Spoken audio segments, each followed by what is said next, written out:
መጽሐፍ ቅዱስ ውስጥ ከምናገኛቸው እንግዳ ታሪኮች መካከል አንዱ ይሄኛው ታሪክ አንዱ ነው።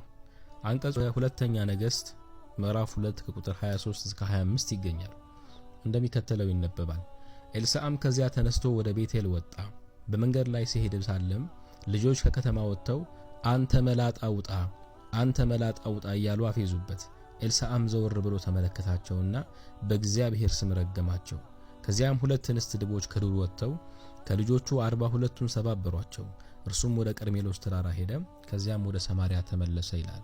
በመጽሐፍ ቅዱስ ውስጥ እንደሚናገረው ኤልሳዕ ሕፃናት አንተ መላጣ በሚል በተናገሩት ስድብ ምክንያት ሕፃናቱ ለሞት እስኪዳረጉ ድረስ በድብ እንዲበሉ ማድረጉን ይናገራል። ምናልባት እዚህ ውስጥ መጀመሪያ የምናነሳው ጥያቄ ኤልሳዕ ለሕፃናት እንኳን ርህራሄ የሌለው ነብይ ተደርጎ ነው የተገለጸው። የሰደቡት ሰዎች ምናልባት ነፍስ ያወቁ ቢሆኑና ቢረግማቸው ብዙም ላይደንቅ ይችላል። ነገር ግን ነፍስ የማያውቁ ሕፃናትን በእግዚአብሔር ስም መርገም ግን ፈጽሞ ስሜት የሚሰጥ ነገር አይደለም።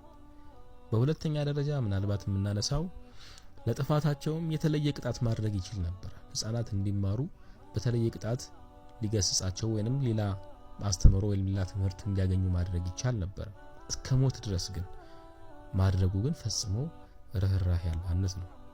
በሶስተኛ ደረጃ ኢየሱስ እግዚአብሔርን በሚለምንበት ወሳኝ ጊዜ ጸሎቱን ያልሰማው እግዚአብሔር ባለፈውም በተደጋጋሚ እንደተመለከተነው ነቢያቱ ሲለምኑት ይህች ጽዋ ከኔ ትለፍ እያለ ኢየሱስ የሞት ጽዋው ከሱ እንድታልፍለት ሲለምን ያልተቀበለ አካል አሁን ግን ሕፃናትን በፍጥነት የነብዩን ጸሎት ተቀብሎ ከዛም በኋላ ሕፃናትንም ያለ ርህራሄ ገድሏቸዋል የሚለው ትንሽ ስሜት የሚሰጥ አይደለም።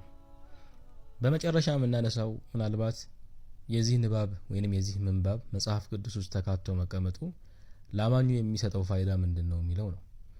ኤልሳዕ የሚባል ነብይ ሕፃናት ስለሰደቡት በድብ እንዲበሉ አድርጓቸዋል የሚል ታሪክ መቀመጡ አንድ ምእመን ሊያገኘው የሚችለው መንፈሳዊ ዕውቀት ወይንም መንፈሳዊ መቀናት ከዚህ ምንባብ ምንድነው? ይሄ በመጨረሻ የምናነሳው ጥያቄ ነው። ሰላም።